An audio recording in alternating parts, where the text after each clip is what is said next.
ಪೂಜ್ಯ ಡಾಕ್ಟರ್ ಬಾಬಾ ಸಾಹೇಬ್ ಅಂಬೇಡ್ಕರ್ ಹಾಗೂ professor B Krishnappa ಅವರಿಗೆ ಮಾಲಾರ್ಪಣೆ ಇದು ಪುಷ್ಪಾರ್ಪಣೆ ಮಾಡಬೇಕಂತೆ ನಮ್ಮ ರಾಜ್ಯ ಕಮಿಟಿ ಹಾಗೂ ಜಿಲ್ಲಾ ಕಮಿಟಿ ಎಲ್ಲ ಸದಸ್ಯರು ಕೇಳ್ಕೊತಿದ್ದೀನಿ. ಕೈ ಬರ್ತದೆ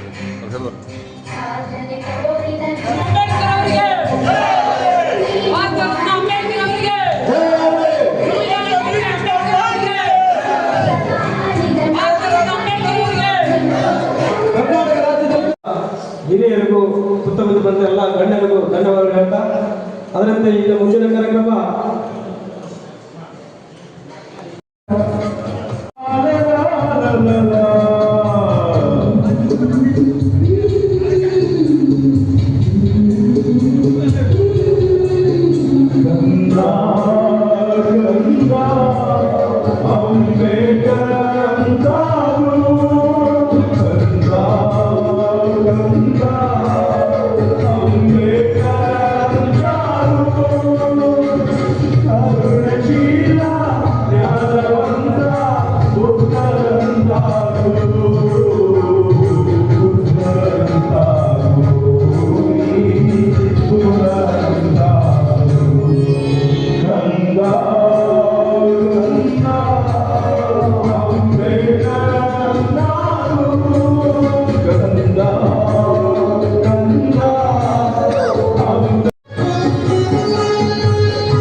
ವಿವಿಧ ಹಳ್ಳಿಗಳಿಂದ ಬಂದಿರತಕ್ಕಂಥ ಎಲ್ಲ ಪದಾಧಿಕಾರಿಗಳು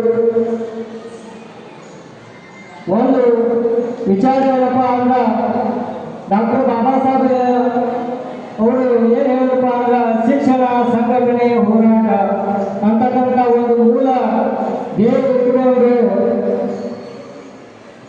ಹಿಂದುಳಿದ ನನ್ನ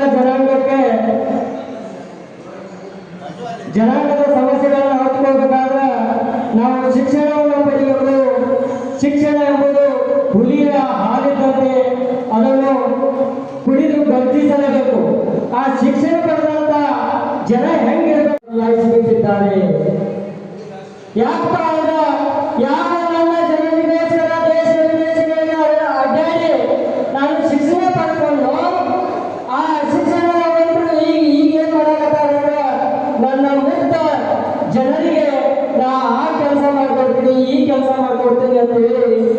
ನ್ಯಾಯವನ್ನು ಕೊಡಿಸುವುದು ಅನ್ಯಾಯ ಮಾಡುತ್ತಾ ಹೊರಟಿದ್ದಾರೆ. ಇದು ನನಗೆ ಬಹಳ ನೋವಾಗಿದ್ದಂತ ಡಾಕ್ಟರ್ ಬಾಬಾ ಸಾಹೇಬ್ ಅಂಬೇಡ್ಕರ್ ತಮ್ಮ ಆಪ್ತ ವಲಯದ ರದ್ದು ಅಂತಕ್ಕಂಥ ಶಿಷ್ಯಕ್ಕೆ ಹೇಳ್ಕೊತಾರೆ. ಯಾಕೆ ಮಾತು ಹೇಳಾಕತ್ತೀನಿ ಡಾಕ್ಟರ್ ಬಾಬಾ ಸಾಹೇಬ್ ಅಂಬೇಡ್ಕರ್ ಅವರು ಬದುಕು ಸುದೀರ್ಘವಾಗುವುದಕ್ಕಿಂತ ಶ್ರೇಷ್ಠವಾಗಿರ್ಬೇಕು ಅಂತಕ್ಕಂಥ ಮಾತು ಹೇಳಿದ್ರು. ಅದನ್ನೇ ಮುಂದುವರೆದ ಡಾಕ್ಟರ್ ಬಾಬಾ ಸಾಹೇಬ್ ಅಂಬೇಡ್ಕರ್ ಅವರು ಬಡವನಾಗಿ ಹುಟ್ಟಿದರೆ ಅದೊಂದು ತಪ್ಪು, ಬಡವನಾಗಿ ಹುಟ್ಟಿ ಶ್ರೀಮಂತನಾಗಿ ಸಾಯಬೇಕು ಅದು ನಿನ್ನ ಸಾಧನೆ. ಆ ಸಾಧನೆ ಮಾಡುವವರು ಯಾರಪ್ಪ ಅದನ್ನು ವಿಶ್ವದ ಗಣಪಂಡಿತ ಡಾಕ್ಟರ್ ಬಾಬಾ ಸಾಹೇಬ್ ಅಂಬೇಡ್ಕರ್. ಒಬ್ಬ ಬಡ ಕುಟುಂಬದಲ್ಲಿ 14ನೇ ಮಗನಾಗಿ ಹುಟ್ಟಿ ಇಡೀ ದೇಶವೇ ನಮ್ಮತ್ತ ನೋಡ್ತಕ್ಕಂಥ ವಿಶ್ವದ ಗಣಪಂಡಿತ ಯಾರಾದ್ರೂ ಡಾಕ್ಟರ್ ಬಾಬಾ ಸಾಹೇಬ್ ಅಂಬೇಡ್ಕರ್. ಯಾಕೆ ಮಾತು ಹೇಳ್ತೀನಪ್ಪ ಅಂದ್ರೆ ಶಿಕ್ಷಣ ಹೆಂಗ ಓದಬೇಕಪ್ಪ ಅಂದ್ರೆ ಶತ್ರುಗಳು ಬಂದು ನಿಮ್ಮ ಮುಂದೆ ಶರಣರಾಗುವವರೆಗೂ ನೀವು ಓದ್ತಾ ಇರಬೇಕು. ಅದಕ್ಕ ಈ ಶಿಕ್ಷಣ ಪಡಿಬೇಕಂತ ಡಾಕ್ಟರ್ ಬಾಬಾ ಸಾಹೇಬ್ ಅಂಬೇಡ್ಕರ್ ಅವರು ಹೇಳುವುದು ಈ ಸಂದರ್ಭದಲ್ಲಿ ನಾನು ಗಮನಿಸ್ತಾ ಇದ್ದೇನೆ. ಜೊತೆಗೆ ಅಂಬೇಡ್ಕರ್ ಅವರು ಬಾಲ್ಯದಲ್ಲಿ ಹೇಳಪ್ಪ ಅಂದ್ರೆ ನಾನು ವೈಯಕ್ತಿಕವಾಗಿ ಈ ವೇದಿಕೆಗಳಲ್ಲಿ ನಾನು ಮಾತಾಡಬೇಕು. ನಾನು ಒಬ್ಬ ಸಾಮಾನ್ಯ ಕುಟುಂಬದಲ್ಲಿ ಬದುಕು ಬಂದವ. ಆದ್ರೆ ಡಾಕ್ಟರ್ ಬಾಬಾ ಸಾಹೇಬ್ ಅಂಬೇಡ್ಕರ್ ಅವರ ಒಂದು ಸಂವಿಧಾನ ಓದಿ ನಾನು ವಕೀಲಿಕೆಯನ್ನು ಮಾಡ್ತೀನಿ, ಪೊಲೀಸರು ಹಾಕಿನಿ. ಯಾಕಂದ್ರೆ ನನಗೆ ಕಾನೂನು ಅನುಭವ ಅದು ಕೊಟ್ಟವ್ರು ಯಾರು ಡಾಕ್ಟರ್ ಬಾಬಾ ಸಾಹೇಬ್ ಅಂಬೇಡ್ಕರ್. ಯಾಕೆ ಈ ವಿಷಯ ಹೇಳಬೇಕಪ್ಪ ಅಂದ್ರೆ ಡಾಕ್ಟರ್ ಬಾಬಾ ಸಾಹೇಬ್ ಅಂಬೇಡ್ಕರ್ ಏನ್ ಹೇಳಬೇಕಪ್ಪ ಅಂದ್ರೆ ನನ್ನ ಸೋದರರು ಹಾಗೂ ನನ್ನ ಸೋದರಿಗೂ ಗುರುತೂರದ ವಂದನೆಗಳನ್ನು ಸಲ್ಲಿಸುತ್ತಾ, ಹಾಗೆ ವೇದಿಕೆಯ ಮುಂಭಾಗದಲ್ಲಿರ್ತಕ್ಕಂಥ ನನ್ನ ಸೋದರರಿಗೂ ವಂದನೆಗಳನ್ನು ಅರ್ಪಿಸುತ್ತಾ ಎರಡು ಮಾತುಗಳನ್ನು ಬಯಸುತ್ತೇನೆ. ಶಿಕ್ಷಣ, ಸಂಘಟನೆ, ಹೋರಾಟ ಅಂತಕ್ಕಂಥ ನುಡಿ ಪ್ರತಿಯೊಬ್ಬರು ಹೇಳ್ತಿರ್ತೀವಿ. ಆದರೂ ಆ ಸಂಘಟನೆಯಲ್ಲಿ ಇರ್ತಕ್ಕಂಥ ಸಂಘಟನೆ ಒಳಗಿದ್ದು ನಾವು ಸಂಘಟನೆಯಲ್ಲಿ ಏನು ಕೆಲಸ ಮಾಡ್ಬೇಕಂತಕ್ಕಂಥ ವಿಷಯಗಳೇ ಕೆಲವರಿಗೆ ಗೊತ್ತಿಲ್ಲ. ಶಿಕ್ಷಣ ಅಂದ್ರೆ ಏನು, ಸಂಘಟನೆ ಅಂದ್ರೆ ಏನು, ಹೋರಾಟ ಏನು ಅಂದ್ರೆ ಏನು, ಮೊದಲು ಪ್ರಪ್ರಥಮವಾಗಿ ನಾವು ಶಿಕ್ಷಣ ಅಂದ್ರು ಇದನ್ನು ಅರ್ಥ ಮಾಡ್ಕೋಬೇಕು. ನಾವು ಸಂಘಟನೆ ಮಾಡ್ತೀವಿ, ಸಂಘಟನೆ ಯಾತಕ್ಕೋಸ್ಕರ ಮಾಡ್ತೀವಿ? ನಮ್ಮ ಸ್ವಾರ್ಥಕ್ಕಾಗಿ ಸಂಘಟನೆಗಳು ಮಾಡಬಹುದು. ಸಂಘಟನೆ ಸಾರ್ವಜನಿಕರ ಹಿತಕ್ಕಾಗಿ ಸಂಘಟನೆ ಆಗಿರಬೇಕು. ಈ ಸಂಘಟನೆ ಉದ್ದೇಶಗಳನ್ನು ನಾವು ಸಂಘಟನೆ ಮಾಡ್ತೀವಪ್ಪ. ಕೆಲವೊಬ್ರು ಏನ್ ಮಾಡ್ತಾರ, ಅವಿದ್ಯಾವಂತ ನಮ್ಮ ಹತ್ರ ಬರ್ತಾರೆ, ಮತ್ತು ನಮ್ಗೆ ಏನೋ ಒಂದು ಕೆಲಸ ಮಾಡ್ಕೊಡ್ರಿ ಅಂತ. ಅದಕ್ಕೆ ನಾವೇನ್ ಮಾಡ್ತೀವಿ, ನಮ್ಗೆ ಇಷ್ಟು ರೊಕ್ಕ ಕೊಡ್ರಿ, ನಮ್ಗೆ ಅಷ್ಟು ರೊಕ್ಕ ಕೊಡ್ರಿ, ಆ ರೊಕ್ಕ ಕೊಟ್ಟರೆ ನಾವು ಕೆಲಸ ಮಾಡ್ಕೊಡ್ತೀವಿ ಅಂತಕ್ಕಂತೆ. ಈ ಸಂಘಟನೆಯಲ್ಲಿ ಈ ತರ ಯಾರು ಸಂಘಟನೆಯಲ್ಲಿ ಈ ತರ ಮಾಡಬಾರ್ದು. ಸಂಘಟನೆ ಅಂತ ಏನಾಗಿರ್ಬೇಕು, ಸಂಘಟನೆಯ ಒಂದು ಇತಿಹಾಸ ಆಗಿರ್ಬೇಕು. ಸಂಘಟನೆ ಮಾಡ್ತಕ್ಕಂಥ ಒಬ್ಬ ಇತಿಹಾಸಗಾರರ ಒಂದು ಕನಸಾಗರ ಸಂಘಟನೆ. ಈ ಸಂಘಟನೆ ಉದ್ದೇಶಗಳನ್ನು ಏನದವ, ಚಾಕುರ ಆಗಲಿ ಚೂರಿದಾಗಲಿ ಯಾರ ಮೊದಲ ನೀವು ಚಮಚಗಳಾಗಬೇಡಿ ಅಂತಕ್ಕಂಥ ಮಾತುಗಳನ್ನ ಹೇಳ್ತಿರ್ತಾರ. ಆ ಮಾತಿಗೆ ನಾವು ಅನ್ವಯ ಆಗಿರ್ಬೇಕು. ಕೃಷ್ಣಪ್ಪ ಸ್ಥಾಪಿತ ಕರ್ನಾಟಕ ದಲಿತ ಸಂಘರ್ಷ ಸಮಿತಿ ಶಾಖೆ ಬಿಜಾಪುರ ಶಾಖೆಯಿಂದ ಇಂದು ಏನು ಸದಸ್ಯತ್ವ ನೋಂದಣಿ ಅಭಿಯಾನ ಮತ್ತು ಜಿಲ್ಲಾ ಪದಾಧಿಕಾರಿಗಳ ಆಯ್ಕೆ ಕಾರ್ಯಕ್ರಮವನ್ನು ಬಹಳ ಅಚ್ಚುಕಟ್ಟಾಗಿ ಜಿಲ್ಲಾ ಸಮಿತಿಯವರು ಆಯೋಜನೆ ಮಾಡಿದ್ದಾರೆ. ಏನು ಪ್ರೊಫೆಸರ್ ಕೃಷ್ಣಪ್ಪ ಸ್ಥಾಪಿತ ಕರ್ನಾಟಕ ದಲಿತ ಸಂಘರ್ಷ ಸಮಿತಿ ವೆಂಕಟೇಶ್ ತರೀಕೆರೆ ಇವರ ನಾಯಕತ್ವದಲ್ಲಿ ಇಡೀ ರಾಜ್ಯಾದ್ಯಂತ ಜಿಲ್ಲಾ ಸಮಿತಿಯ ಎಲ್ಲ ಪದಾಧಿಕಾರಿಗಳು ಪ್ರವಾಸ ಮಾಡಿ ಈ ಸಂಘಟನೆಯನ್ನು ಬಲವಾಗಿ ಕಟ್ತಾ ಇದ್ದಾರೆ. ಅವರಿಗೆ ಈ ಬಿಜಾಪುರ ಎಲ್ಲ ಕಾರ್ಯಕರ್ತರು ಜೋರಾದ ಚಪ್ಪಾಳೆಯ ಮೂಲಕ ಅವರಿಗೆ ಗೌರವ ವಂದನೆಗಳನ್ನು ಸಲ್ಲಿಸಬೇಕು ಅಂತ ಹೇಳಿ ಕೇಳ್ಕೊಳ್ತಾ ಇದ್ದೀವಿ. ಹಾಗೆ ನಮ್ಮ ಭವಾನಿ ಮೇಡಮ್ ಹೇಳ್ತಾ ಇದ್ರು, ನಾವು ಈ ಪ್ರಥಮ ಬಾರಿಗೆ ಬಿಜಾಪುರ ಜಿಲ್ಲೆಗೆ ಬಂದಾಗ ಕೇವಲ 7 ಜನಗಳು, ನಾವು ರಾಜ್ಯ ಸಮಿತಿಯವರು 15 ಜನ ಬಂದಿದ್ವಿ. ಇಲ್ಲಿ ಬರೀ ಕೇವಲ 7 ಜನ ಮಾತ್ರ ಕಾರ್ಯಕರ್ತರು ಇದ್ರು. ಆದರೆ ಇವತ್ತು 100ಕ್ಕಿಂತ ಹೆಚ್ಚು ಜನ ಕಾರ್ಯಕರ್ತರು ನೀವೆಲ್ಲರೂ ಸೇರಿದ್ದೀರಾ.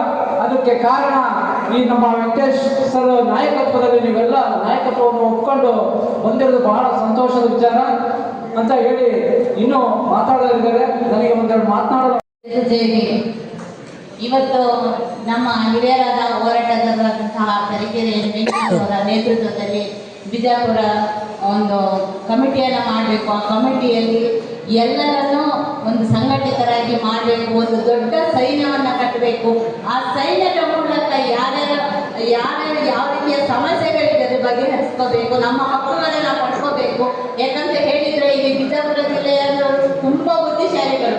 ಯಾಕಂದ್ರೆ ಅವರು ಒಂದು ಸಂಘಟನೆ ಅಥವಾ ಒಂದು ನಾಯಕತ್ವವನ್ನ ಪಾಲಿಸ್ತಾ ಇದ್ರೆ ಅದನ್ನ ಅವರು ಜೀವ ಹೋದ್ರೂ ಬಿಡೋದಿಲ್ಲ, ಅಷ್ಟು ಸ್ಟ್ರಾಂಗ್ ಆಗಿ ಪ್ರತಿಪಾದನೆ ಮಾಡ್ತಾರೆ. ಸೊ ಹಾಗಾಗಿ ನಿಮ್ಮೆಲ್ಲರಿಗೂ ನಮಗೆ ಖುಷಿ ಆಗ್ತಿದೆ. ಇವತ್ತು ಏನು ಮಹಾತ್ಮ ಪ್ರೊಫೆಸರ್ ಬಿ ಕೃಷ್ಣಪ್ಪ ಅವರ ಸಾಹಿತ್ಯದಲ್ಲಿ ದಲಿತ ಸಂಘರ್ಷ ಸಮಿತಿ ಮುಂದುವರಿತಾ ಇದೆ. ನಮ್ಮ ವೆಂಕಟೇಶ್ವರ ಅವರ ಒಂದು ರಾಜ್ಯ ಸಂಚಾಲಕರಾಗಿ ನನಗೆ ತುಂಬಾ ಹೆಮ್ಮೆ ಅಂತ ಹೇಳ್ತಾ ಇದ್ದಾರೆ. ಇಷ್ಟು ಜನ ಇವತ್ತು ನೀವು ನೆರೆದಿದ್ದಾರಲ್ಲ, ನಿಮ್ಮೆಲ್ಲರಿಗೂ ನಮ್ಮ ಒಂದು ಸಮಿತಿಯ ಪರವಾಗಿ ಒಂದು ಧನ್ಯವಾದಗಳನ್ನು ಅರ್ಪಿಸ್ತಾ ಇದ್ದೀನಿ.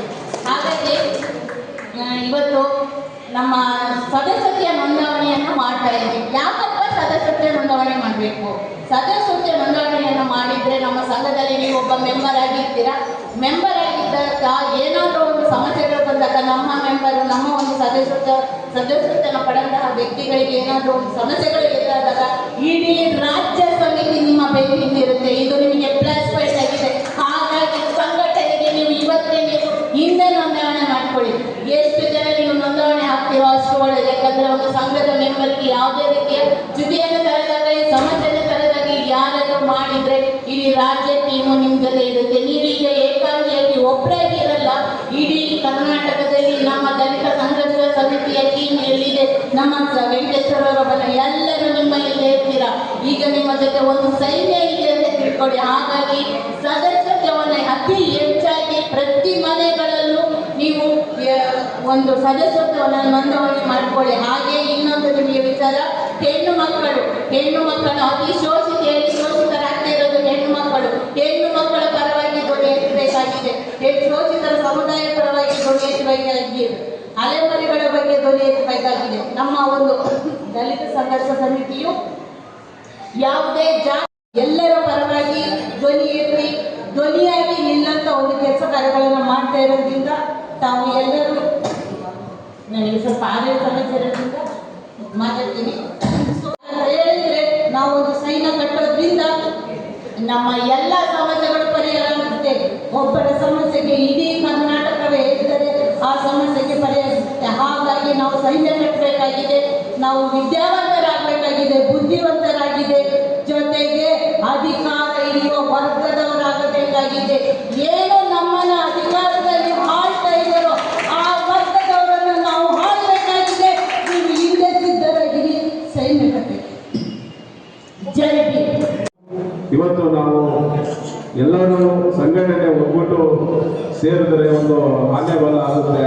ಎಲ್ಲರೂ ಒಟ್ಟಿಗೆ ಸೇರಬೇಕು. ಬಿಜಾಪುರಲ್ಲಿ ಸುಮಾರು ಘಟನೆಗಳು ನಡೀತಾ ಇದ್ದಾವೆ. ಹಾಗಾಗಿ ನೋಡಿ, ಎಷ್ಟೋ ರಾಜಕೀಯವರು ನಮ್ಮನ್ನ ದುರ್ಬಗಳು ಮಾಡ್ಕೊಂಡ್ಬಿಟ್ಟು ಕೆಲಸಗಳು ಮಾಡ್ತಾ ಇದ್ದಾರೆ. ನೀವೆಲ್ಲರೂ ಸಂಘಟನೆ ಕಟ್ಟಿದ್ರೆ, ನಿಮಗೆ ಶಿಕ್ಷಣ ಸಂಘಟನೆ ಕಟ್ಟಿದ್ರೆ ನಿಮಗೆ ಒಂಥರ ಆನೆ ಬಲ ಇದ್ದಾಗಿರುತ್ತೆ. ನಿಮಗೆ ಏನೇ ಸಮಸ್ಯೆಗಳಾದ್ರೆ ನಮ್ಮ ಅಣ್ಣ ತರೀಕೆರೆ ವೆಂಕಟೇಶ್ ಅವರ ನೇತೃತ್ವದಲ್ಲಿ ನಾವೆಲ್ಲರೂ ಜೊತೆಲಿರ್ತೀವಿ. ಹಾಗೆ ಬಿಜಾಪುರ ಸಂಘಟನೆ ಇನ್ನ ಜೋರಾಗಿ ಆಗಬೇಕು ಸಂಘಟನೆ. ಹಾಗೂ ನಮ್ಮ ತಮ್ಮಣ್ಣ ಕಾನ್ಗಡ್ಡೆ ಅವರು ನೇತೃತ್ವದಲ್ಲಿ ಅವರಿಗೆ ಜೋರಾಗಿ ಬೆಂಬಲ ಕೊಡಿಸಬೇಕು. ರಾಜು ದಿಲ್ಲಿಗೆ ಅವರು ಈ ಕಾರ್ಯಕ್ರಮ ಏರ್ಪಡಿಸಿದ ಅವರಿಗೂ ಅವರಿಗೆ ಶಕ್ತಿ ಆಗಬೇಕು ತಾವೆಲ್ಲರಂತ. ಏನೇ ಸಮಸ್ಯೆಗಳಿದ್ರೆ ಅವರ ಮುಖಾಂತರ ಬನ್ನಿ.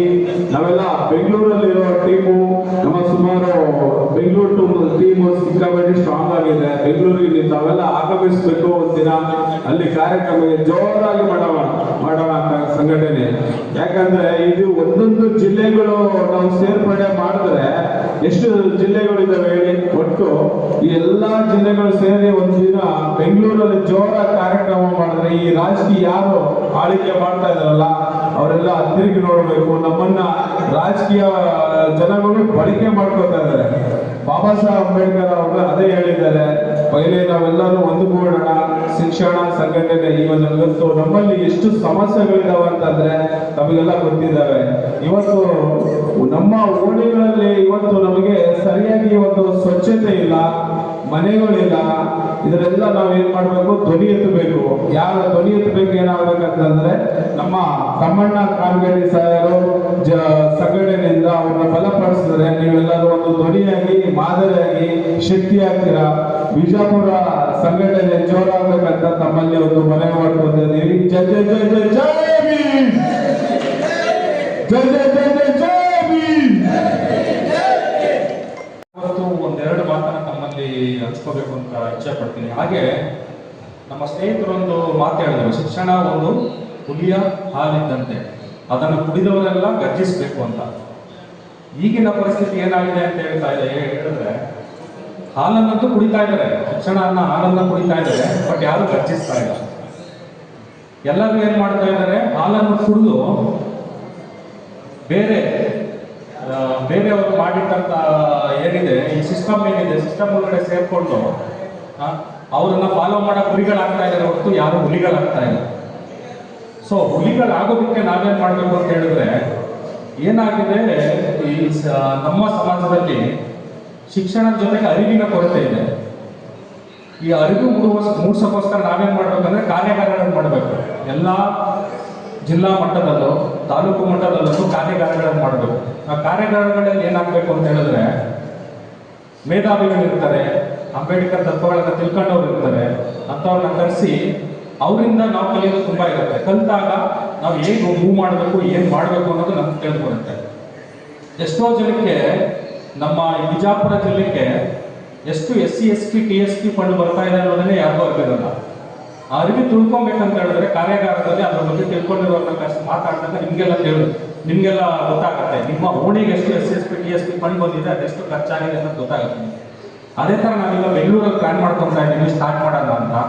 ಬೆಂಗಳೂರಲ್ಲಿ ಒಂದು ಪ್ಯಾನಲ್ ಆಫ್ ಮೆಂಬರ್ಸ್ಗಳನ್ನ ನಾವು ಫೈಂಡ್ ಔಟ್ ಮಾಡಿದ್ದೀವಿ.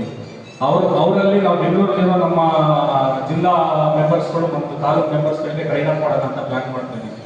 ಅದೇ ರೀತಿ ಎಲ್ಲ ಡಿಸ್ಟ್ರಿಕ್ಟ್ಗಳಲ್ಲಿ, ತಾಲೂಕುಗಳಲ್ಲಿ ವಿಸ್ತರಣೆ ಮಾಡೋಣ ಅಂತ ಪ್ಲಾನ್ ಇದೆ. ಮುಂದಕ್ಕೆ ನೀವೆಲ್ಲರೂ ನಮ್ಮ ಸಂಘದ ಸದಸ್ಯತ್ವವನ್ನು ತಗೊಂಡು ನಮ್ಮ ಕೈ ಬಲಪಡಿಸಿದ್ರೆ ಇಲ್ಲೂ ಕೂಡ ಆ ಥರ ಕಾರ್ಯಾಗಾರಗಳನ್ನು ಮಾಡೋಣ. ಪ್ರತಿಯೊಂದು ಡಿಸ್ಟ್ರಿಕ್ಟ್ಗಳಲ್ಲಿ ಮಾಡೋಣ, ತಾಲೂಕಲ್ಲಿ ಮಾಡೋಣ. ಅದರಂತೆ ಆ ದಿನಾಂಕ ಬೆಂಗಳೂರು ಮಾತಾಡಬೇಕಂತ ಬರ್ತಾ ಇದ್ದೀವಿ.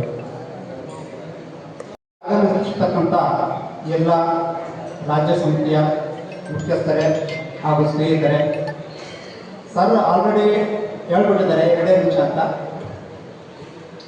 ಸ್ನೇಹಿತರೆ, ಬಾಬಾ ಸಾಹೇಬ್ ಅಂಬೇಡ್ಕರ್ ಅವರು ತಮ್ಮ ಕೊನೆಗೆಯಲ್ಲಿ ಒಂದೇ ಒಂದು ಸಂದೇಶನ ಕೊಡ್ತಾರೆ. ಅದು ಆಲ್ರೆಡಿ ಸ್ನೇಹಿತರು ಕೂಡ ಹೇಳಿದ್ದಾರೆ. ನಮ್ಮ ನಾಯಕರುಗಳು ಕೂಡ ನನ್ನ ಭೀಮ ನಮಸ್ಕಾರ. ಬಂಧುಗಳೇ, ನೀವೊಂದು ತಿಳ್ಕೋಬೇಕು, ಇವತ್ತು ನಾವು ಮೈಸೂರಿಂದ, ಬೆಂಗಳೂರಿಂದ, ಕಲಬುರಗಿಯಿಂದ, ತುಮಕೂರಿಂದ, ಈ ಥರ ಎಲ್ಲ ಚಿಕ್ಕಮಗಳೂರು ಜಿಲ್ಲೆಯಿಂದ ಎಲ್ಲ ಜಿಲ್ಲೆಗಳಿಂದ ನಮ್ಮ ವಿಜಯಪುರ ಏನು ಬಿಜಾಪುರ ಅಂತ ಎಷ್ಟು ಈಗ ವಿಜಯನಗರ ವಿಜಯಪುರ ಇದೆ. ಆ ವಿಜಯಪುರದ ಒಂದು ಇತಿಹಾಸವನ್ನ ನಾವೆಲ್ಲರೂ ಕೂಡ ಓದಿದ್ದೀವಿ. ಆದಿಲ್ ಶಾ ಅವರು ಆಡಳಿತದಲ್ಲಿ ಮುಸಲ್ಮಾನ ದೊರೆಗಳು ಈ ಒಂದು ಬಿಜಾಪುರದ ಸುತ್ತ ಒಂದು ಕೋಟೆಯನ್ನು ಕಟ್ಟಿ ಆ ಕೋಟೆಯಲ್ಲಿ ಬಹಳ ಇತಿಹಾಸ ಇದೆ. ಅಂತಹ ಒಂದು ಇತಿಹಾಸ ಪ್ರಸಿದ್ಧ ಬಿಜಾಪುರಕ್ಕೆ ನಾನು ಬಂದಿರೋದು ನನ್ನ ಸೌಭಾಗ್ಯ ಅಂತ ನಾನು ತಿಳ್ಕೊತೀನಿ. ಎರಡನೇದಾಗಿ ಬಾಬಾ ಸಾಹೇಬ್ ಅಂಬೇಡ್ಕರ್ ಅವರು ಇದೇ ಬಿಜಾಪುರಕ್ಕೆ ಎಷ್ಟು 31ನೇ ತಾರೀಕು 5ನೇ ತಿಂಗಳು 1934ರಲ್ಲಿ ನ್ಯಾಯಾಲಯಕ್ಕೆ ಬರ್ತಾರೆ ಬಿಜಾಪುರಕ್ಕೆ. ಅಲ್ಲಿ ನ್ಯಾಯಾಲಯಕ್ಕೆ ಬಂದು ಒಂದು ಒಳ್ಳೆಯ ಒಂದು ಕೆಲಸವನ್ನ ಮಾಡಿ ಇಡೀ ಇತಿಹಾಸ ಅವರನ್ನ ತಿರುಗಿ ನೋಡುವಂಥ ಒಂದು ಕೆಲಸವನ್ನ ಮಾಡಿರ್ತಾರೆ. ಅಂತಹ ಒಂದು ಪುಣ್ಯಭೂಮಿ ಬಿಜಾಪುರ. ಈ ಬಿಜಾಪುರದ ಜನತೆ ಕೂಡ ಇವತ್ತು ನಮ್ಮ ರಾಜ್ಯ ಸಂಚಾಲಕರಾದ ತರೀಕೆರೆ ವೆಂಕಟೇಶ್ವರವರ ಒಂದು ನೇತೃತ್ವದಲ್ಲಿ ಏನು ಇವತ್ತು ಮಹಾತ್ಮ ಪ್ರೊಫೆಸರ್ ಬಿ ಕೃಷ್ಣಪ್ಪನವರ ಕರ್ನಾಟಕ ದಲಿತ ಸಂಘರ್ಷ ಸಮಿತಿ ಇವತ್ತು ಎಲ್ಲ ದಲಿತ ಸಂಘರ್ಷ ಸಮಿತಿಗಳಿಗಿಂತ ಒಂದು ಭಿನ್ನವಾಗಿದೆ ಅಂತ ನಾನು ಹೇಳೋದಕ್ಕೆ ಇಷ್ಟಪಡ್ತೀನಿ. ಕಾರಣ ಇಷ್ಟೇ, ಅವರ ಒಂದು ನಾನು ಕೂಡ ದೇವನೂರು ಮಹಾದೇವರವರು, ಸಿದ್ಧಲಿಂಗಯ್ಯನವರು, ಪ್ರೊಫೆಸರ್ ಬಿ ಕೃಷ್ಣಪ್ಪನವರು ನಮ್ಮ ಗುರುಗಳು. ನಾನು ಕೇರಳ ಮೂಲತಃ ಮೈಸೂರು ಜಿಲ್ಲೆಯ ಕೇರಳ ತಾಲೂಕು ಕೇರಳ ಟೌನಿನ ನಾನು ಪ್ರೊಫೆಸರ್ ಬಿ ಕೃಷ್ಣಪ್ಪನ ಶಿಷ್ಯ. ಅವರು ನಮಗೆ ಪಾಠವನ್ನು ಮಾಡಿದರು. ಇವ್ರ ಜೊತೆ ನಾವು ಹಾಸ್ಟೆಲಲ್ಲಿ ಈ ಒಂದು ಪ್ರಾರಂಭವನ್ನು ಮಾಡಿದಾಗ ಬಂಧುಗಳೇ, ಇಲ್ಲಿ ಇವತ್ತು ನೀವೆಲ್ಲರೂ ಏನಂತ ಯೋಚನೆ ಮಾಡ್ತಾ ಇರ್ತೀರ, ಕೈ ಬಿಟ್ಟರೆ ಸಾಕು ಹೊರಗಡೆ ಹೊಟ್ಟೋಗ್ಬಿಡೋಣ, ಏನು 2:30 ಆಯ್ತದೆ ಊಟ ಮಾಡ್ಕೊಂಡು ಹೋಗೋಣ, ಅದೆಲ್ಲ ಮುಖ್ಯ. ನಾವೆಲ್ಲರೂ ಕೂಡ ದೂರದಿಂದ ಬಂದಿದ್ದೀವಿ. 10 ನಿಮಿಷ ಲೇಟ್ ಆದರೂ ಪರವಾಗಿಲ್ಲ, 1 ಗಂಟೆ ಲೇಟ್ ಆದರೂ ಪರವಾಗಿಲ್ಲ, ಸತ್ಯ ತಾನೆ? ನಾವೆಲ್ಲರೂ ಒಂದು ಚಿಂತಿತರಾಗಬೇಕು, ನಾವು ಈ ಸಂಘಟನೆಗೆ ಸದಸ್ಯರಾಗಬೇಕು, ಈ ಸಂಘವನ್ನು ಬಲಪಡಿಸಬೇಕು. ಯಾವ ರೀತಿ ಇದು ಚಿಂತೆ ಇರಬೇಕು ನಮಗೆ, ಮುಂದಿನವರಿಗೆ ನಮಗೂ ಎಲ್ರಿಗೂ ಅಲ್ವಾ?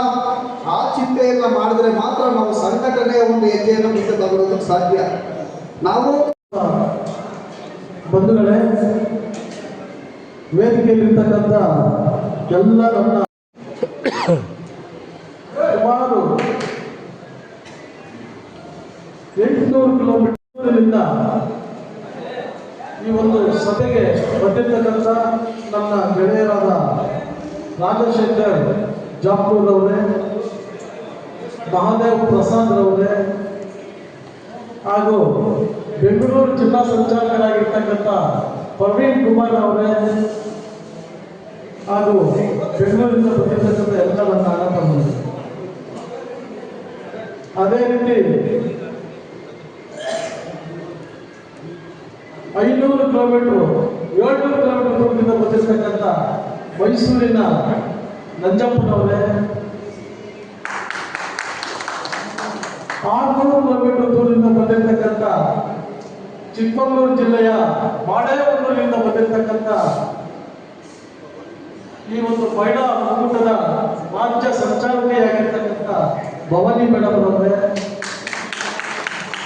ಹಾಗೂ ಶಿವಮೊಗ್ಗ ಜಿಲ್ಲೆಯಿಂದ ಬಂದಿರತಕ್ಕಂಥ ರಾಜ್ಯ ಸಮಿತಿ ಸದಸ್ಯರಾಗಿರ್ತಕ್ಕಂಥ ನಾಗರಾಜ್ ರವರೇ, ಮತ್ತೆ ಆದೇಶ್ ರವರೇ, ಹಾಗೂ ಸುಮಾರು ಒಂದು 300 ಕಿಲೋಮೀಟರ್ ಗುಲ್ಬರ್ಗಾದಿಂದ ಬಂದಿರತಕ್ಕಂಥ ನಮ್ಮ ನಾಯಕರಾಗಿರ್ತಕ್ಕಂಥ ಶಿವನಂದನ್ ಸಾವಳಿಯವರೇ, ಬೆಂಗಳೂರಿನಿಂದ ಬಂದಿರತಕ್ಕಂಥ ಆದಿನಾರಾಯಣರವರೇ, ಮತ್ತು ಗುರುಬಾಯಿ ಕಟ್ಟಿಮನಿ ಮೇಡಮ್ ರವರೇ, ಹಾಗೂ ಸುಭದ್ರ ಮೇಡಮ್ ರವರೇ, ಮತ್ತು ನನ್ನ ಮಿತ್ರ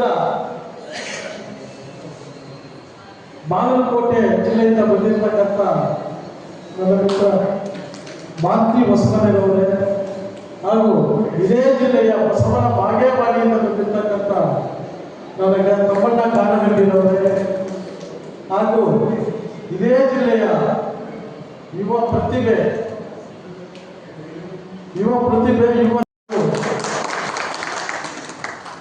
ಎಲ್ಲ ನನ್ನ ಅಣ್ಣ ತಮ್ಮಂದಿರೇ, ಪತ್ರಕರ್ತ ಬಂಧುಗಳೇ, ಸ್ನೇಹಿತರೆ,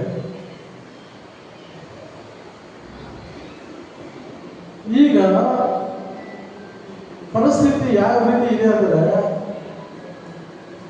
ಅಂಬೇಡ್ಕರ್ ಜಯಂತಿ ಬಂತು ಅಂದ್ರೆ ಡಿಜೆ ಹಾಕೊಂಡು ಡ್ಯಾನ್ಸ್ ಮಾಡ್ತಾರೆ. ಇದು ಮಹಾತ್ಮ ಪ್ರೊಫೆಸರ್ ಕೃಷ್ಣಪ್ಪರವರು, ಪ್ರೊಫೆಸರ್ ಬಿ ಕೃಷ್ಣಪ್ಪನವರು ನಮಗೆಲ್ಲ ಪಾಠ ಮಾಡಿದ್ದಾರೆ.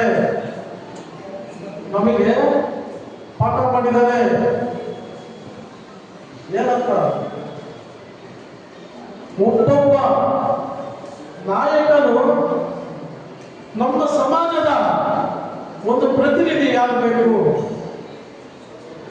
ಅಂತಕ್ಕಂಥ ಮಾತನ್ನ ಪ್ರೊಫೆಸರ್ ಬಿ ಕೃಷ್ಣಪ್ಪ ಅವರು ಹೇಳ್ತಾರೆ. ಬಾಬಾ ಸಾಹೇಬ್ ಅಂಬೇಡ್ಕರ್ ಅವರು ಕಂಡ ಕನಸು ನಮ್ಮ ಜನ ಆಳುವವರಾಗಬೇಕು, ರಾಜಕೀಯ ಅಧಿಕಾರ ಹಿಡಿಯಬೇಕು ಅನ್ನೋ ಕನಸನ್ನ ನನಸುಕೊಳ್ಳಲಿಕ್ಕೋಸ್ಕರ ಕೃಷ್ಣಪ್ಪನವರು ಹೋರಾಟವನ್ನ ಮಾಡ್ತಾರೆ. ನಮ್ಮ ಗುರಿ ಏನಾಗಿರ್ಬೇಕು ಅನ್ನೋ ವಿಚಾರವನ್ನ ಕೃಷ್ಣಪ್ಪನವರು ನಮಗೆ ಹೇಳ್ತಿದ್ದಾರೆ. ಯಾಕೆ ಬೇಕು ನಮಗೆ ದಲಿತ ಸಂಘರ್ಷ ಸಮಿತಿ? ಚಂದ್ರಗುತ್ತಿಯಲ್ಲಿ ನಮ್ಮ ಅಕ್ಕ ತಂಗಿಯರ ಮಾನಹರಣ ಆಗ್ತಾ ಇತ್ತು. ಸವರ್ಣೀಯ ಜಾತಿಯವರು ನಮ್ಮ ಅಕ್ಕ ತಂಗಿಯರ ಬೆತ್ತಲೆ ಸೇವೆ ಮಾಡಿಸಿ ಅವರು ಮನ ದಾಸೆಗಳನ್ನ ತಿಳಿಸ್ಕೊಡ್ತಾ ಇದ್ರು. ಅಂತ ಈಗಿನ ಪದ್ಧತಿ ನಮ್ಮ ದೇಶದಲ್ಲಿ ನಡೀತಾ ಇದೆ ಅಂತ ಹೇಳಿ ಇಡೀ ಪ್ರಪಂಚಕ್ಕೆ ತೋರಿಸಿದವರು ಮಹಾತ್ಮ ಪ್ರೊಫೆಸರ್ ಕೃಷ್ಣಪ್ಪ. ಇವತ್ತು ಚಂದ್ರಗುಂದಿ ಜಾತ್ರೆನ ಬ್ಯಾನ್ ಮಾಡಿಸಿದ್ರು ಕೃಷ್ಣಪ್ಪನವರ ಹೋರಾಟ. ಇವತ್ತು ದಲಿತನಿಗೆ ಜಮೀನು ಪಿಟಿಷಿಯಲ್ ಕೇಸ್ ಪರಮಾನೆ ಕೇಸು ಶಾಸನವಾಗಿ ಇವತ್ತು ಬಂದಿದೆ ಅಂದ್ರೆ, ಕಾನೂನಾಗಿ ಬಂದಿದೆ ಅಂದ್ರೆ ಪ್ರೊಫೆಸರ್ ಬಿ ಕೃಷ್ಣಪ್ಪನವರ ಭೂಮಿ ಹೋರಾಟ. ಆ ಹೋರಾಟ ಆಗೋದು ಸರ್ಕಾರ ಪರಮಾರ ನಿಷೇಧ ಕಾಯ್ದೆಯನ್ನು ಜಾರಿ ಮಾಡಿದೆ ಬಂಧುಗಳೇ. ಆ ಕಾಯ್ದೆಯಿಂದ ನಾವು ನಮ್ಮ ಪೂರ್ವಜರು ಸ್ವಲ್ಪ ಹಣಕ್ಕೆ ಎಂಡಕ್ಕೆ ಗಂಡಕ್ಕೆ ಮಾರ್ಕೊಂಡಿರ್ತಕ್ಕಂಥ ಜಮೀನನ್ನ ಇವತ್ತು ನಾವು ವಾಪಸ್ ಮರಳಿ ಪಡಿತಾ ಇದ್ದೀವಿ. ನಮ್ಮ ತಮ್ಮಂದರು ಎಂಡ ಸಾರಾಯಿ ಕುಡಿದು ನಮ್ಮ ಅಕ್ಕ ತಂಗಿಯರನ್ನ ದೇವದಾಸಿಯರನ್ನಾಗಿ ಮಾಡ್ತಾ ಇದ್ರು. ಎಂಡ ಸಾರಾಯಿ ಬೇಡ ನಮಗೆ, ವಸತಿ ಶಾಲೆ ಬೇಕು ಅಂತೇಳಿ ದಲಿತ ಸಂಘರ್ಷ ಸಮಿತಿ ಹೋರಾಟದ ಹಿನ್ನೆಲೆಯಲ್ಲಿ ಇವತ್ತು ಅಂಬೇಡ್ಕರ್ ಶಾಲೆಗಳು, ಮುರಾರ್ಜಿ ಶಾಲೆಗಳು, ಕಿತ್ತೂರು ರಾಣಿ ಚೆನ್ನಮ್ಮ ಶಾಲೆಗಳು, ಇಂದಿರಾ ಗಾಂಧಿ ವಸತಿ ಶಾಲೆಗಳು ಇವತ್ತು ಹೋಬಳಿಗೊಂದೊಂದು ವಸತಿ ಶಾಲೆಗಳಾಗಿ ಇವತ್ತು ಸರ್ಕಾರ ಜಾರಿ ಮಾಡಿದೆ. ಅದು ಕರ್ನಾಟಕ ದಲಿತ ಸಂಘರ್ಷ ಸಮಿತಿಯ ಹೋರಾಟದ ಫಲ. ಅಷ್ಟೇ ಅಲ್ಲ ಬಂಧುಗಳೇ, ಇವತ್ತು ದೇವದಾಸಿ ಪದ್ಧತಿ ಏನು ನಮ್ಮ ಹೆಣ್ಣು ಮಕ್ಕಳನ್ನ ದಾಸಿಯರನ್ನಾಗಿ ಮಾಡಿ ದೇವಸ್ಥಾನಗಳಲ್ಲಿ ಮಜಾ ಮಾಡ್ತಾ ಇದ್ದಾರೆ. ಯಾರು ಲಜ್ಜೆಗೆಟ್ಟ ಗೌಡರುಗಳು, ಪುರೋಹಿತರು, ಶಾಂತರು ಎಲ್ಲಾದರೂ ಅವರ ಅಣ್ಣ ತಂಗಿಯರನ್ನ ದೇವದಾಸಿಯರನ್ನಾಗಿ ಮಾಡಿದ್ರ ಮಾಡಿಲ್ಲ. ಮಾಡಿರೋದೇ ದಲಿತ ಹೆಣ್ಮಕ್ಕಳನ್ನ. ಯಾಕೆ ನಮಗೆ ರೋಷ ಬರಲ್ವಾ? ನಮ್ಮ ಅಕ್ಕ ತಂಗಿಯರನ್ನ ದಾಸಿಯರನ್ನಾಗಿ ಮಾಡ್ಕೊಂಡವ್ರ ನಮ್ಗೆ ರೋಷ ಇಲ್ವಾ? ಅಂತ ಈಗ ಪದ್ಧತಿಯ ವಿರುದ್ಧ ಒಂದು ಎತ್ತುದವರು ದಲಿತ ಸಂಘರ್ಷ ಸಮಿತಿಯವರು. ಇವತ್ತು ದೇವದಾಸ ಪದ್ಧತಿ ನಿರ್ಮೂಲನವಾಗಿದೆ, ಅದನ್ನು ಬ್ಯಾನ್ ಮಾಡಿದ್ದಾರೆ. ಅದೇ ರೀತಿ ಬಂಧುಗಳೇ, ನಮ್ಮ ಅಣ್ಣ ತಮ್ಮಂದಿರ ಮಕ್ಕಳನ್ನ ಜೀತುದಾರಗಳಾಗಿ ಇಟ್ಕೊಂಡಿದ್ದಾರೆ. ಶ್ರೀಮಂತ ಜಮೀನ್ದಾರರು, ಭೂ ಮಾಲೀಕರು ಅಂತ ಜೀವ ಪದ್ಧತಿಯನ್ನ ವಿರೋಧಿಸಿ ಹೋರಾಟ ಮಾಡಿದ ದಲಿತ ಸಂಘರ್ಷ ಸಮಿತಿ ಫಲವಾಗಿ ಮತ್ತು ಜೀತ ಪದ್ಧತಿ ರದ್ದಾಗಿದೆ. ಇವತ್ತೇನು ರಾಮಕೃಷ್ಣ ಹೆಗಡೆಯವರು ಮುಖ್ಯಮಂತ್ರಿ ಆಗಿದ್ದಾಗ ಒಬ್ಬ ದಲಿತ ಜೋಳದ ಕಡ್ಡಿಯನ್ನ ತಂದು ಒಂದು ಹಸುಗಾಗಿ ಕಪ್ಪಿಗೆ ಅವನಿಗೆ ಬಲ ತಿಳಿಸ್ತಕ್ಕಂಥ ಕೆಲಸವನ್ನ ಸವರ್ಣಿಯರು ಮಾಡ್ತಾರೆ. ಅದರ ವಿರುದ್ಧ ಧ್ವನಿ ಎತ್ತಿ ಹೋರಾಟ ಮಾಡಿದ ಹಿನ್ನೆಲೆ ಇವತ್ತು ದೌರ್ಜನ್ಯ ತಡೆ ಕಾಯ್ದೆ, ಅಟ್ರಾಸಿಟಿ ಕಾಯ್ದೆ ಜಾರಿಗೆ ಬಂದಿದೆ. ಹೀಗೆ ದಲಿತ ಸಂಘರ್ಷ ಸಮಿತಿಯ ಹೋರಾಟ, ಪ್ರತಿ ಹೋರಾಟಗಳು ಒಂದು ದಲಿತ ಸಂಘರ್ಷ ಸಮಿತಿ ವೆಲ್ಕಮ್ಸ್ ಇರ್ಬೋದು, ಅವು ಗಣಗಳು. ಆದರೆ ನಮ್ಮ ಸಂಘಟನೆಯ ಗುರಿ ಉದ್ದೇಶ ನಮ್ಮ ಜನರನ್ನ ಸ್ವಾಭಿಮಾನಿಗಳಾಗಿ ಬದುಕುವುದಕ್ಕೆ ಅವಕಾಶವನ್ನು ಕೊಡೋದು, ಮತ್ತೆ ನಮ್ಮ ಸಮಾಜದ ಅಭಿವೃದ್ಧಿಗೆ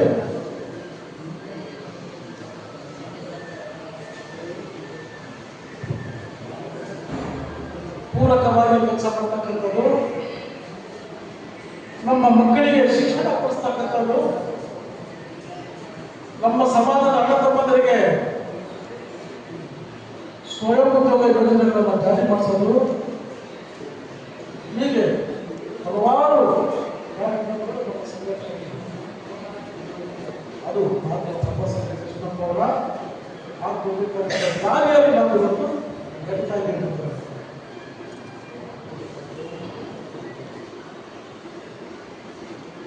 ಬಂಧುಗಳೇ, ನಾನು ಏನು ಹೇಳಿಕ್ಕೆ ಇಷ್ಟಪಡ್ತೀನಿ ಅಂದರೆ, ಬಿಜಾಪುರ ಜಿಲ್ಲೆ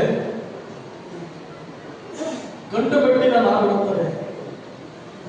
ಈ ಗಂಡು ಬೆಟ್ಟಿನ ನಾಡಿನಲ್ಲಿ ನಮ್ಮ ತಮ್ಮಣ್ಣ ಕಾನಗಡ್ಡಿಯವರು, ರಾಜು ಜಿಂಡವರವರು ನೇತೃತ್ವದಲ್ಲಿ ಇವತ್ತು ಸಂಘಟನೆ ಈ ಜಿಲ್ಲೆಯಲ್ಲಿ ಬೆಳಿಬೇಕಾಗಿದೆ. ಇವೆರಡು ಮಾತ್ರ ಪ್ರೊಫೆಸರ್ ಬಿ ಕೃಷ್ಣಪ್ಪನವರ 87ನೇ ಜನ್ಮ ದಿನಾಚರಣೆ ಅಂಗವಾಗಿ ಸದಸ್ಯತ್ವ ಆಂದೋಲನವನ್ನು ಕೈಗೆತ್ತಿಕೊಂಡಿದ್ದೀವಿ. ಈ ಆಂದೋಲನದಲ್ಲಿ ಏನು ಇಲ್ಲಿ ನಾವು ಜಿಲ್ಲಾ ಪದಾಧಿಕಾರಿಗಳನ್ನು ಆಯ್ಕೆ ಮಾಡಿದ್ರು, ಪ್ರತಿಯೊಬ್ಬರು ಸಹ 1,000 ರೂಪಾಯಿ ಹಣವನ್ನು ಕೊಡೋದ್ರ ಮುಖಾಂತರ ಸದಸ್ಯತ್ವವನ್ನು ನೋಂದಣಿ ಮಾಡಬೇಕು ಮತ್ತು ಹಳ್ಳಿ ಹಳ್ಳಿಗಳಲ್ಲಿ ಗ್ರಾಮಗಳಲ್ಲಿ ಗ್ರಾಮ ಶಾಖೆಗಳನ್ನು ಮಾಡಬೇಕು, ಹೋಬಳಿ ಶಾಖೆಗಳನ್ನು ಮಾಡಬೇಕು, ತಾಲೂಕು ಶಾಖೆಗಳನ್ನು ಮಾಡಬೇಕು. ಈ ಶಾಖೆಗಳನ್ನು ಮಾಡೋದ್ರ ಮುಖಾಂತರ ನಮ್ಮ ಸಮಾಜದ, ನಮ್ಮ ಅಣ್ಣ ತಮ್ಮಂದಿರು, ನಮ್ಮ ಅಕ್ಕ ತಂಗಿಯರಿಗೆ ನ್ಯಾಯ, ರಕ್ಷಣೆ, ಸ್ವಾಭಿಮಾನ ತಂದುಕೊಡುವ ಕೆಲಸವನ್ನು ಮಾಡಲಿಕ್ಕೋಸ್ಕರ ಈ ದಿನ ಈ ಸಭೆಯಲ್ಲಿ ನಿಮ್ಮ ಬಿಜಾಪುರ ಜಿಲ್ಲಾ ಸಂಚಾಲಕರನ್ನಾಗಿ ರಾಜು ಜಿಂಡವಾರ ಅವರನ್ನ ಜಿಲ್ಲಾ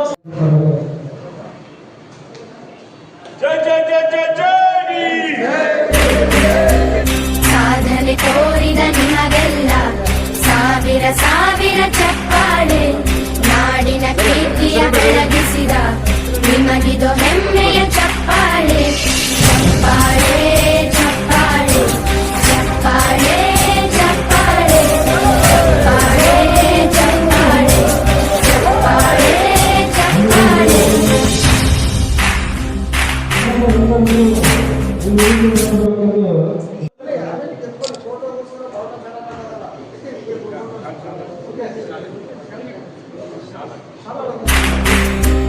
ಸಾಧನೆ ತೋರಿದ ನಿಮಗೆಲ್ಲ ಸಾವಿರ ಸಾವಿರ ಚಪ್ಪಾಳೆ, ನಾಡಿನ ಕೀರ್ತಿಯ ಬೆಳಗಿಸಿದ ನಿಮಗಿದು ಹೆಮ್ಮೆಯ ಚಪ್ಪಾಳೆ.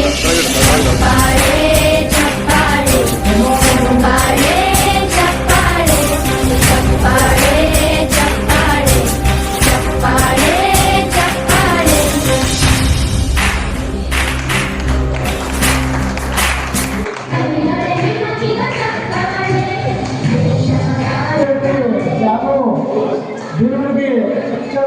ಸಂಚಾಲಕರು ವೇದಿಕೆ ಮೇಲೆ ಬರಬೇಕು.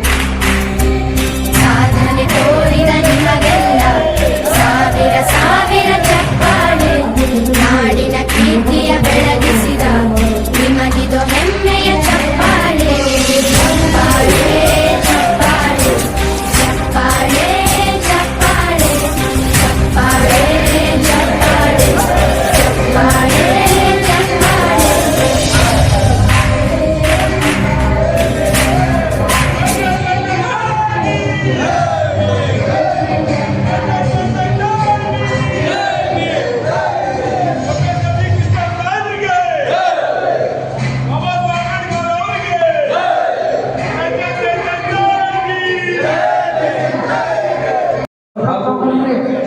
ಜಿಲ್ಲೆಯ ರೈತ ಬಂಧುಗಳ ಊರಿನ ಜನರು ಹಾಗೂ ಬಂದಂತ ಎಲ್ಲ ಹಿರಿಯ ನಾಗರಿಕರು ಹಾಗೂ ನನ್ನ ಕುಲಬಾಂಧವರು ಈ ಕಾರ್ಯಕ್ರಮವನ್ನು ನಡೆಸ್ತಾ ಈ ಕಾರ್ಯಕ್ರಮ ಮುಗಿಸ್ತಾ ಇದ್ದೀವಿ.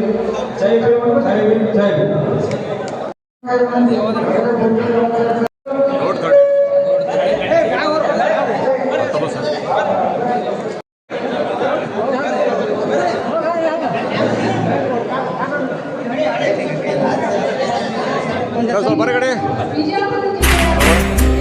ಸಾಧನೆ ತೋರಿದ ನಿಮಗೆಲ್ಲ ಸಾವಿರ ಸಾವಿರ ಚಪ್ಪಾಳೆ, ನಾಡಿನ ಕೀರ್ತಿಯ ಬೆಳಗಿಸಿದ ನಿಮಗಿದು ಹೆಮ್ಮೆಯ ಚಪ್ಪಾಳೆ.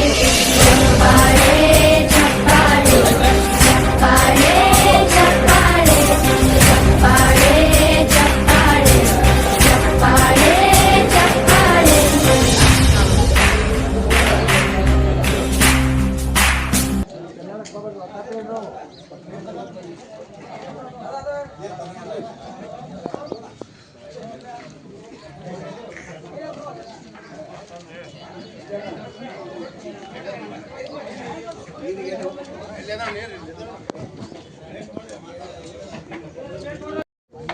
ಹಾಂ ಸರ್ ಇಲ್ಲ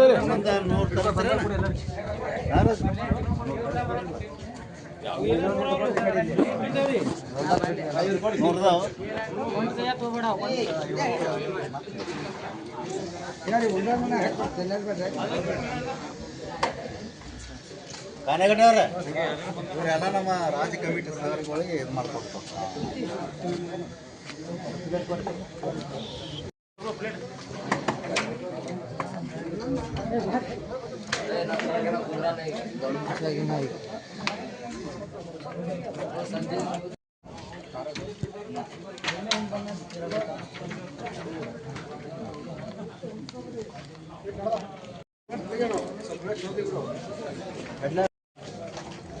ಎಲ್ಲರೂ ಎದುರಲ್ಲಿ ಬರಲಿ.